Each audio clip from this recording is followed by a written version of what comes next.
Sa ngalan ng Ama at ng Anak at ng Espiritu Santo, Amen. sumainyo ang Panginoon. At sumaiyo rin. Mga kapatid, aminin natin ang ating mga kasalanan upang tayo'y maging marapat gumanap sa banal na pagdiriwang. Tayo pong lahat, inaamin ko sa makapangyarihang Diyos At sa inyo, mga kapatid, na lubha akong nagkasala sa isip, sa salita at sa gawa, at sa aking pagkukulang. Kaya isinasamo ko sa mahal na Birheng Maria, sa lahat ng mga anghel at mga banal, at sa inyo, mga kapatid, na ako'y panalangin sa Panginoong ating Diyos. Kaawaan tayo ng makapangyarihang Diyos, patawarin tayo sa ating mga kasalanan, at patnubayan tayo sa buhay na walang hanggan. Amen. Panginoon, kaawaan mo kami. Panginoon, kaawaan mo kami. Kristo, kaawaan mo kami. Kristo, kaawaan mo kami. Panginoon, kaawaan mo kami. Panginoon, kaawaan mo kami. Manalangin tayo. Ama naming makapangyarihan, lagi mong lubusin sa aming pagdiriwang ang pagganap sa pagkabuhay ng anak mong mahal, upang ang mga minarapat mong sa biniyag magbagong buhay ay maging hitik sa bungang dulot ng iyong pagsubaybay at maluwalhating makarating sa ligaya magpakailanman sa pamamagitan ni Hesukristo kasama ng Espiritu Santo magpa sa walang hanggan. Amen. Magsiupo muna po ang lahat.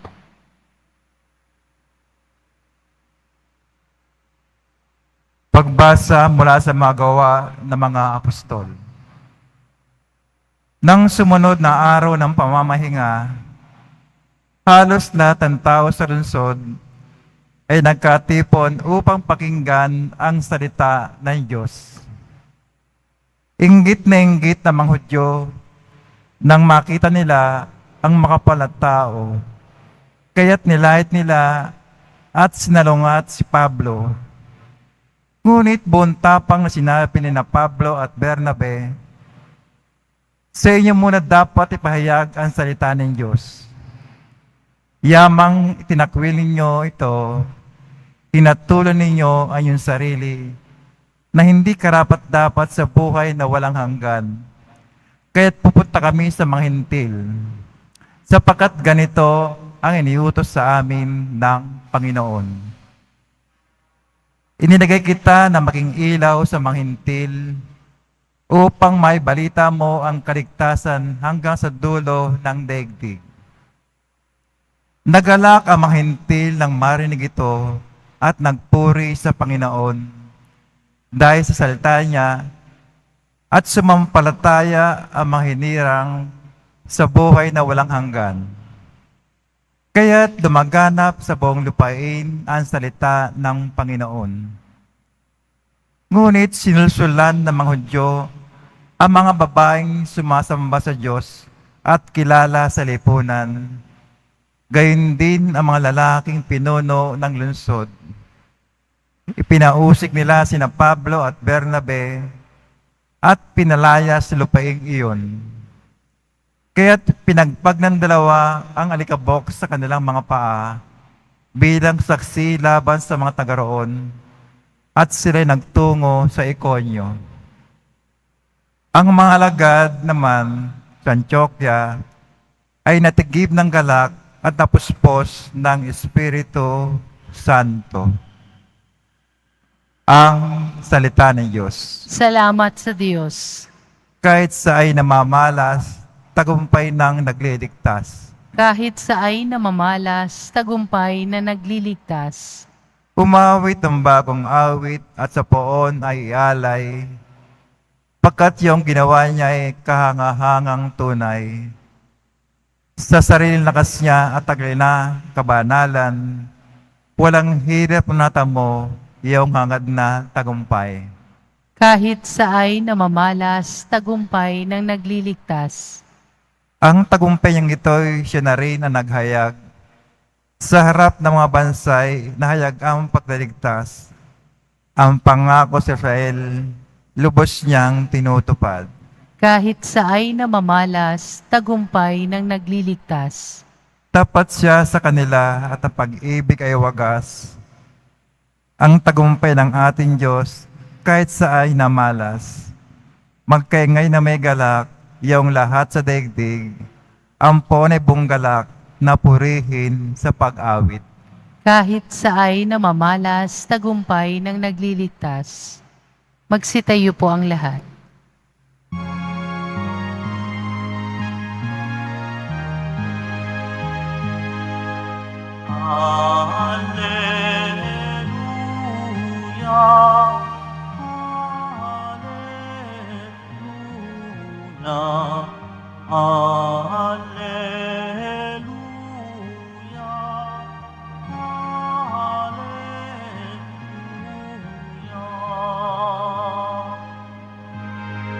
Kapag ang aking salita sa inyo'y naidambana, taglay niyo ang aking diwa. Alleluia,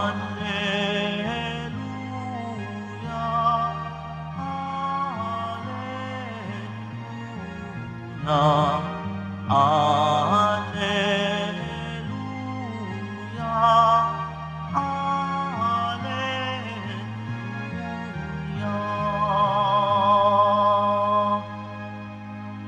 Sumainyo ang Panginoon. At sumaiyo rin. Ang mabuting balita ng Panginoon ayon kay San Juan. Papuri sa iyo, Panginoon. Noong panahong iyon, sinabi ni Jesus sa kaniyang mga alagad, "Kung ako'y kilala ninyo, kilala na rin ninyo ang aking Ama. Mula ngayon ay kilala na ninyo siya at inyong nakita." Sinabi sa kaniya ni Felipe, "Panginoon, ipakita po ninyo sa amin ang Ama at masisiyahan na kami." Sumagot si Jesus, "Matagal na ninyo akong kasama, Felipe. Di yata't hindi mo pa ako nakikilala? Ang nakakita sa akin ay nakakita na sa Ama. Bakit mo sinasabing ipakita mo sa amin ang Ama? Hindi ka ba naniniwalang ako'y suma sa Ama at ang Ama'y suma sa akin? Ang mga salitang sinasabi ko ay hindi ko sinasabi sa ganang aking sarili. Ang Amang suma sa akin ang gumaganap ng kaniyang mga gawain. Maniwala kayo sa akin. Ako'y suma sa Ama at ang Ama'y suma sa akin. Kung ayaw ninyong maniwala sa sinasabi ko, maniwala kayo dahil sa mga gawang ito. Sinasabi ko sa inyo, ang nananalig sa akin ay makakagawa ng mga ginagawa ko at higit pa rito, sapagkat pupunta na ako sa Ama. Sa anumang hilingin ninyo sa Ama sa aking pangalan, ay gagawin ko upang maparangalan ang Ama sa pamamagitan ng Anak. Gagawin ko ang anumang hihilingin ninyo sa pangalan ko." Mga kapatid, ang mabuting balita ng Panginoon. Pinupuri ka namin, Panginoong Heso Kristo.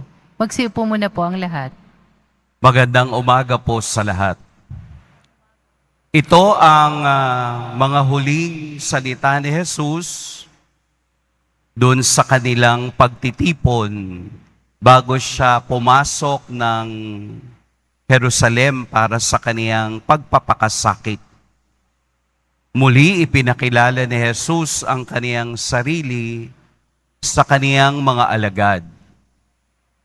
Pero dahil alam natin na ang kaisipan ng mga alagad ay sarado pa at hindi pa ito nabubuksan upang maunawaan ang misteryo ng Diyos, Alam natin na sa takbo ng Ebanghelyo, na pagkatapos ng si Jesus ay mabuhay, binuksan ni Jesus ang kanilang isipan at naintindihan ang mga pangyayari.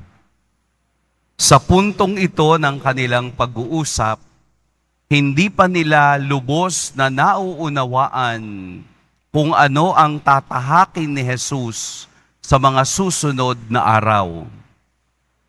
Pero upang maunawaan natin bilang mananampalataya kung ano ang gustong sabihin ni Jesus sa Ebanghelyo ngayon, napakagandang ulitin natin.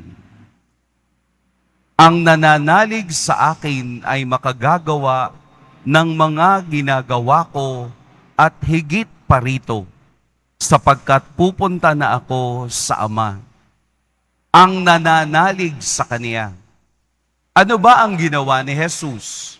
At kailangang makagawa tayo ng mas higit pa doon.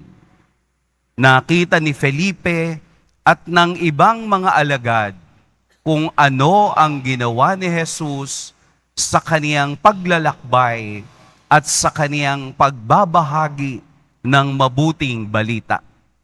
Napakarami kung ating babalikan.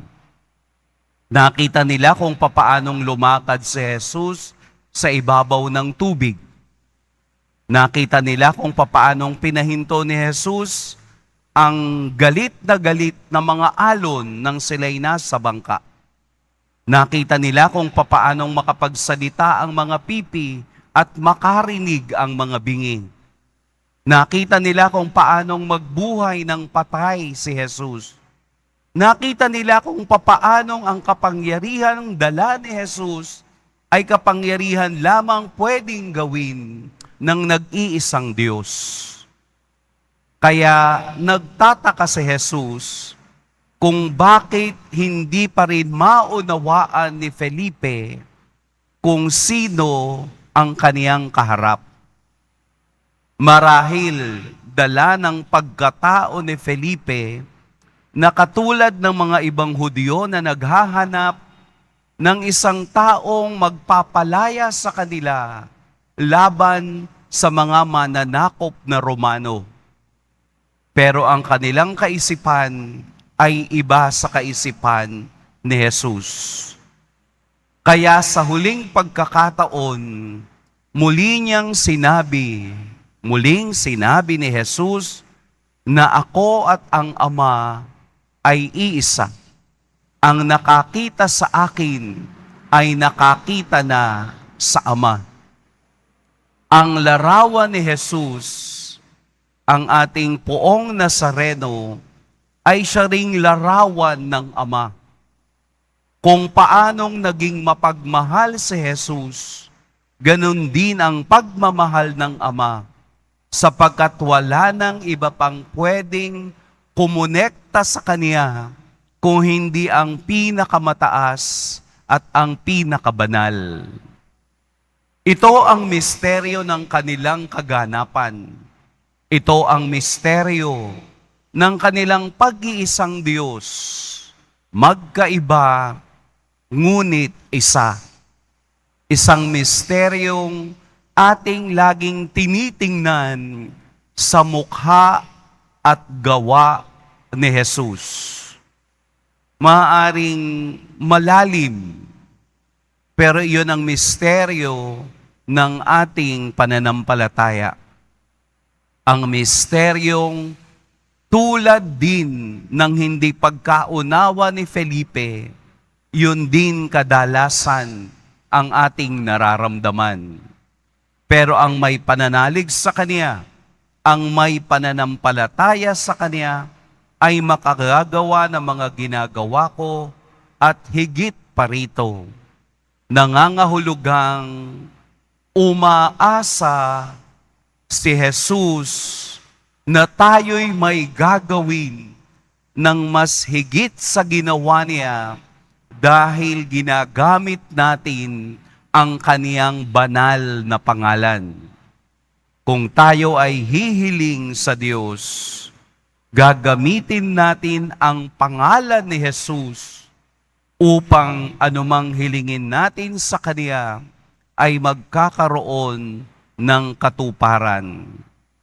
Kaya nga po kung inyong mapapansin, ang official prayer ng simbahan ay palaging kasama si Jesus sa pamamagitan ng Espiritu Santo. Katulad din ng ating pagkatao,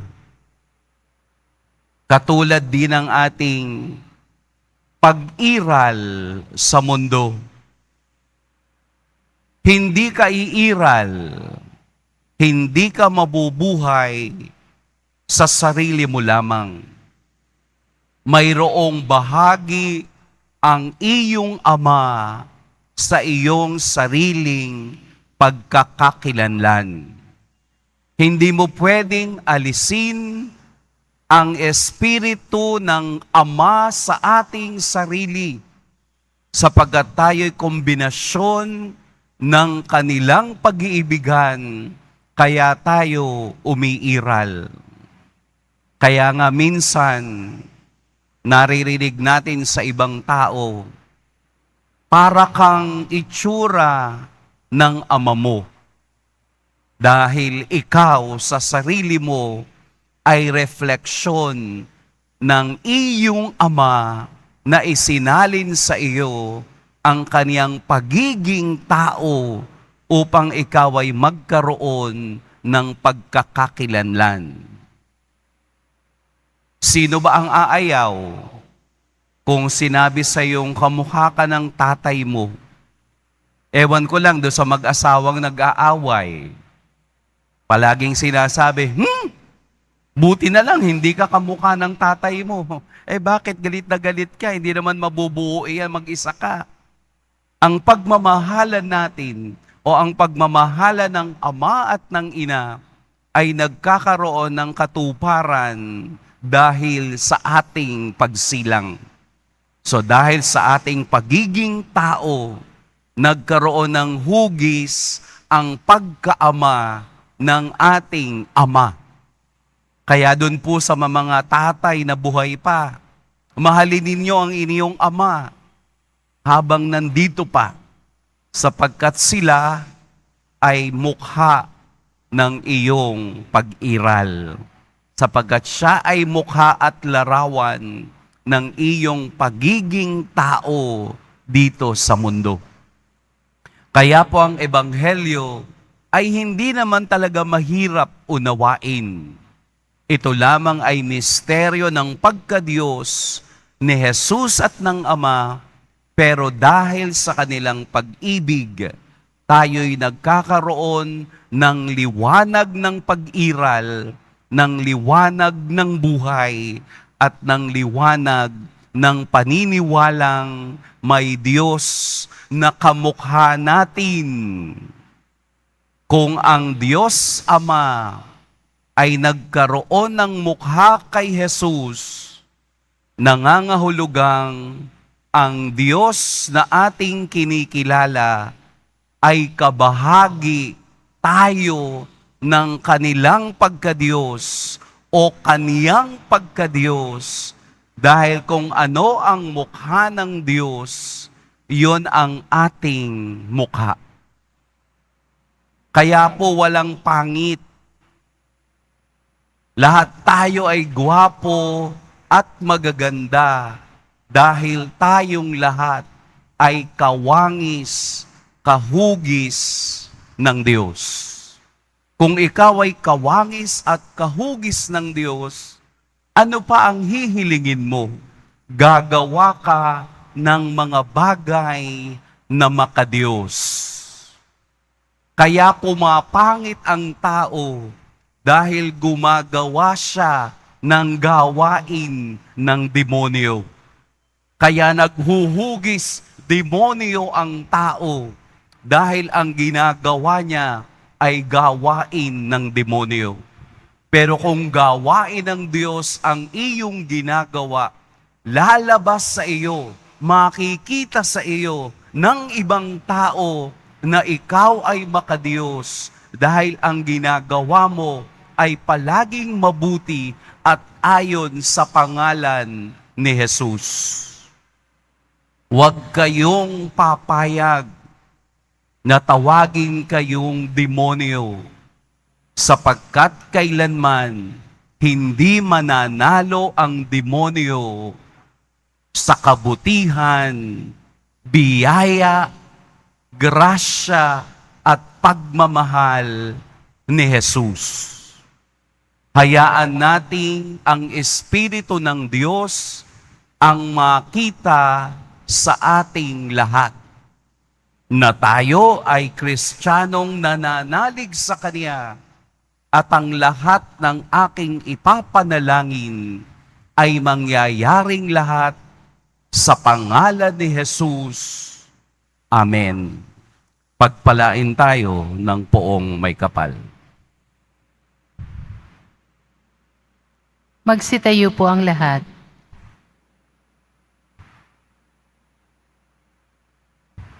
Minamahal kong mga kapatid, manalangin tayo sa ating Ama na ipakita sa atin ang daan patungo kay Kristo na siyang daan, katotohanan at buhay. Ama, loobin mong manatili kami sa iyong kalwalhatian. Ama, loobin mong manatili kami sa iyong kalwalhatian. Atin nawang madama ang presensya ni Jesus na siyang ating katotohanan sa pamamagitan ng ating pagpatotoo at mga halimbawa ng ating buhay. Manalangin tayo. Ama, loobin mong manatili kami sa iyong kalwalhatian.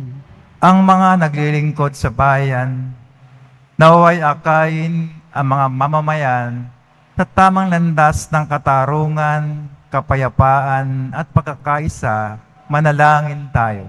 Ama, loobin mong manatili kami sa iyong kalwalhatian. Sa mga maliliit ng ating lipunan, naway may balik ang dangal at pag-asa sa kanilang buhay. Manalangin tayo. Ama, loobin mong manatili kami sa iyong kalwalhatian.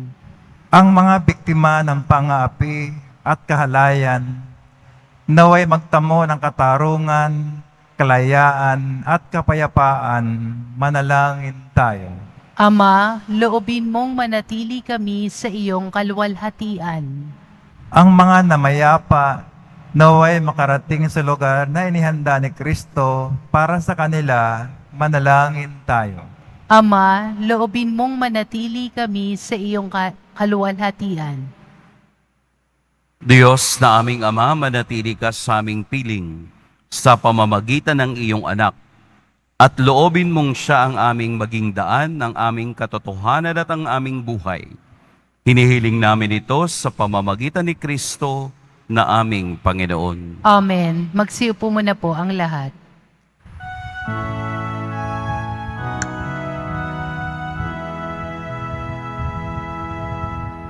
Tanggapin mo, O Panginoon, ang hanay ng bayan ng diriwang. Puhunan mong bigay ang alak at tinapay, handog ng pagkabuhay.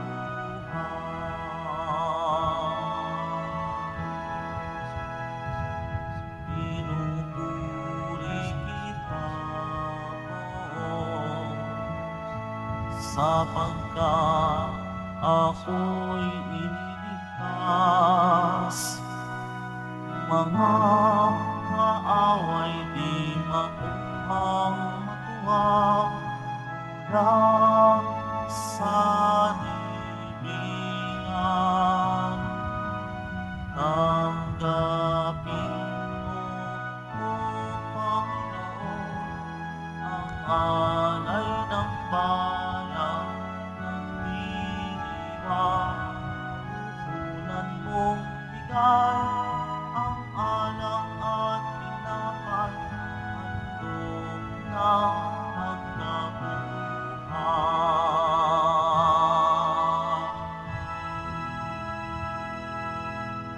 Magsitayo po ang lahat. Manalangin kayo mga kapatid upang ang paghahain natin ay kalugdan ng Diyos amang makapangyarihan. Tanggapin nawa ng Panginoon itong paghahain sa iyong mga kamay, sa kapurihan niya at karangalan, sa ating kapakinabangan at sa buong sambayanan niyang banal. Ama naming lumikha, para mo ng awa, gawin mong banal ang mga alay namin, iyo sanang kalugdan, at kami gawin mong hain sa iyong laging nakalaan, sa pamamagitan ni Hesukristo, kasama ng Espiritu Santo, magpa sa walang hanggan. Amen. Sumainyo ang Panginoon. At sumaiyo rin. Itaas sa Diyos ang inyong puso at diwa. Itinaas na namin sa Panginoon. Pasalamatan natin ang Panginoong ating Diyos. Marapat na siya ay pasalamatan. Ama naming makapangyarihan, tunay ngang marapat na ikaw ay aming pasalamatan. Ngayong ipinagdiriwang ang paghahain ng Mesiyas, ang maamong tupa na tumubos sa aming lahat.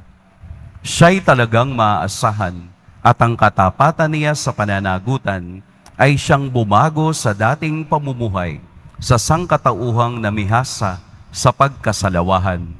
Ang dangal ng tao ay ganap na itinampok upang mamana namin sa pakikipagkapatid kay Jesus. Kaya kaisa na mga anghel na nagsisiawit ng papuri sa iyo, nang walang humpay sa kalangitan, kami nagbubunyi sa iyong kadakilaan. Santo, Santo, Santo, Panginoong Diyos ng mga hukbo, napupuno ang langit at lupa ng kadakilaan mo, hosana sa kaitaasan, pinagpala ang naparirito sa ngalan ng Panginoon, hosana sa kaitaasan. Magsilihod po ang lahat. Ama naming banal, ikaw ang bukal ng tanang kabanalan. Kaya't sa pamamagitan ng Espiritu, gawin mong banal ang kaloob na ito, upang para sa amay maging katawan at dugo ng aming Panginoong Hesukristo. Bago niya pinagtiis ang kusang loob na maging handog, hinawakan niyang tinapay, pinasalamatan kaniya, pinaghati-hati niya iyon, iniabot sa kaniyang mga alagad at sinabi, "Tanggapin ninyong lahat ito at kanin, ito ang aking katawan na ihahandog para sa inyo."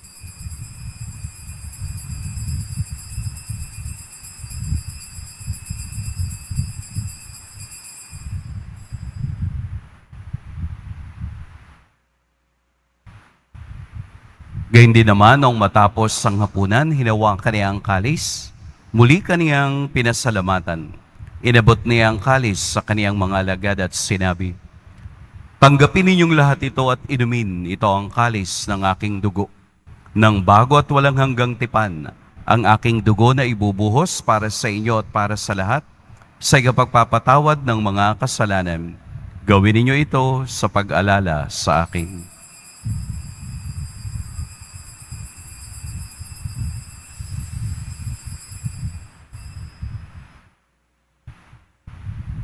Magsitayo po ang lahat. Ipagbunyi natin ang misteryo ng pananampalataya. Si Kristo'y namatay, si Kristo'y nabuhay, si Kristo'y babalik sa wakas ng panahon. Ama, ginagawa namin ngayon ang pag-alala sa pagkamatay at muling pagkabuhay ng iyong anak. Kaya't iniaalay namin sa iyo ang tinapay na nagbibigay buhay at ang kalis na nagkakaloob ng kaligtasan. Kami nagpapasalamat dahil kami iyong minarapat na tumayo sa harap mo para maglingkod sa iyo. Isinasamo namin kaming magsasalo-salo sa katawan at dugo ni Kristo ay mabuklod sa pagkakaisa sa pamamagitan ng Espiritu Santo. Ama, lingapin mo ang iyong simbahang laganap sa buong daigdig. Puspusin mo kami sa pag-ibig, kaisa ni Francisco na aming Papa at ni Jose na aming Obispo at ng Tanang Kaparian.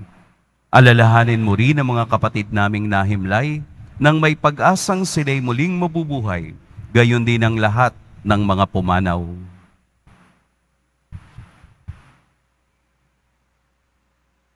Kaawaan mo sila at patuloyin sa iyong kaliwanagan. Kaawaan mo at pagintapating kaming lahat na makasalo sa iyong buhay na walang wakas. Kaisa ng mahal na Birheng Maria na ina ng Diyos, ng kabiyak ng puso niyang si San Jose, kaisa ng mga apostol ni San Juan Bautista, at ng lahat ng mga banal na namuhay dito sa daigdig ng kalugod-lugod sa iyo, maipagdiwang nawa namin ang pagpupuri sa ikararangal mo sa pamamagitan ng iyong anak na aming Panginoong Heso Kristo.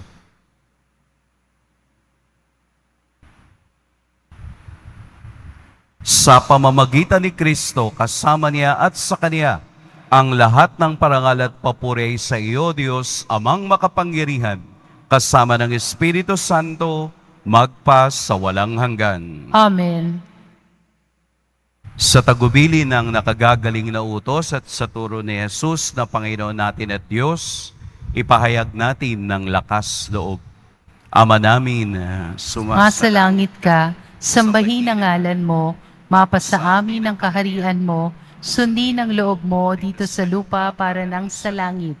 Bigyan mo kami ngayon ng aming kakanin sa araw-araw, at patawarin mo kami sa aming mga sala, para nang pagpapatawad namin sa nagkakasala sa amin. At huwag mo kaming ipahintulot sa tukso, at iadya mo kami sa lahat ng masama. hinihiling namin kami iadya sa lahat ng masama. Pagkalooban ng kapayapaan araw-araw, iligtas sa kasalanan at ilayo sa lahat ng kapahamakan, samantalang aming pinananabikan ang dakilang araw ng pagpapahayag ng tagapagligtas naming si Heso Kristo. Sapagkat iyo ang kaharian at ang kapangyarihan at ang kapurihan, magpakailanman. Amen. Panginoong Heso Kristo, sinabi mo sa iyong mga apostol, kapayapaan ang iniiwan ko sa inyo, ang aking kapayapaan ang ibinibigay ko sa inyo. Tunghayan mo ang aming pananampalataya at wag ang aming pagkakasala.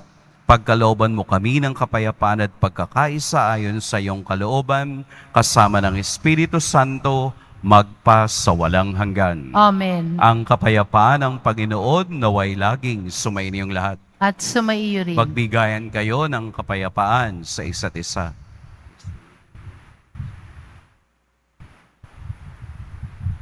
Kordero ng Diyos na nag-aalis ng mga kasalanan ng sanlibutan, maawa ka sa amin. Kordero ng Diyos na nag-aalis ng mga kasalanan ng sanlibutan, maawa ka sa amin. Kordero ng Diyos na nag-aalis ng mga kasalanan ng sanlibutan, ipagkaloob mo sa amin ang kapayapaan. Magsiluhod po ang lahat. Narito si Jesus, ang mukha ng Ama, ang mukha ng biyaya at mukha ng awa. Ito ang kordero ng Diyos, ito ang nag-aalis sa mga kasalanan ng sanlibutan. Mapapalad ang inaanyayahan sa kaniyang piging. Panginoon, hindi ako karapat-dapat na magpatuloy sa iyo, ngunit sa isang salita mo lamang ay gagaling na ako.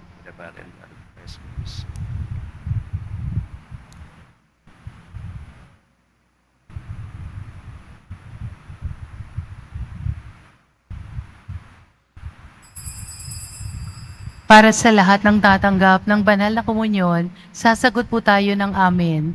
Pagkasabi ng pari o ng lay minister ng katawan ni Kristo at isubo agad sa bibig bago umalis sa harapan ng pari o lay minister. Sumunod po tayo.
Ama naming mapagmahal, sa pinagsaluhan naming banal na pakikinabang, ang amin nawang pag-ibig ay lalong madagdagan ng ginawa namin sa pag-alala sa anak mong mahal, na nag-utos ipagdiwang ang huling hapunan sa pamamagitan niya, kasama ng Espiritu Santo, magpa sa walang hanggan. Amen. Sumainyo ang Panginoon. At sumaiyo rin. Yumuko kayo para sa pagbabasbas. Mahal na poong Jesus Nazareno, inihayag mo sa pamamagitan ng krus ang walang maliw na pag-ibig ng Diyos sa sangkatauhan. Pakinggan mo po ang kahilingan ng iyong angkan na nagsusumamo sa iyo. Makamtan nawa nila ang iyong katugunan at tanggapin ang kasagutan na may utang na loob na tinatanaw. Basbasan din po ninyo ang mga daladala nilang mga imahen at dasalan. Sa pamamagitan ng bendisyon na ito, naway maalala nila ang mga pangako nila noon sa biniyag, na ikaw ang kanilang iibigin at paglilingkuran bilang Panginoon, magpas sa walang hanggang. Amen. At pagpalain kayo ng makapangyarihan at mapagmahal na Diyos, ang Ama at Anak at Espiritu Santo. Amen. Tapos na ang ating pagdiriwang, humayo kayong taglayang kapayapaan ng poong Jesus Nazareno. Salamat sa Diyos.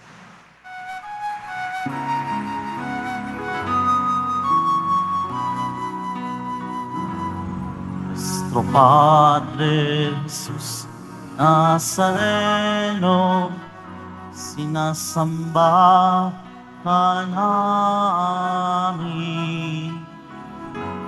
Pinipintuho ka namin. Aral mo ang aming buhay at kaligtasan. Nuestro Padre Jesus Nazareno, iligtas mo kami sa kasalanan. Ang krus mong pinamatayan ay sagisag ng aming kaligtasan. Nuestro Padre Jesus Nazareno, inarangal ka namin. Nuestro Padre Jesus Nazareno, iniwalhati ka namin. Nuestro Padre Jesus Nazareno, inarangal ka namin. Nuestro Padre Jesus Nazareno, iniwalhati ka namin.